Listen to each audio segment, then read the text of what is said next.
darsi matematika, ona tili va adabiyot, ingliz tili, fizika, biologiya, informatika, tarix va kimyo. Siz o'quvchilar xohlagan yoqtirgan faningizni tanlab belgilashingiz mumkin.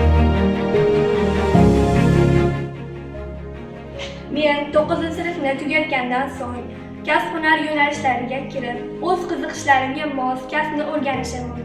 Kasb-hunar ta'limi amaliy bilim beradi, tez ish topishga yordam beradi va kelajakda mustaqil faoliyat yuritishim uchun imkoniyatlar yaratadi.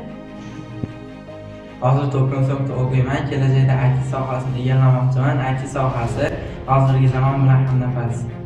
Men 9-sinf o'quvchisiman. Har bir fan muhim, lekin qalbimga eng yoqqani ona tili va adabiyot. Kelajakda ona tili adabiyot o'qituvchisi bo'lmoqchiman.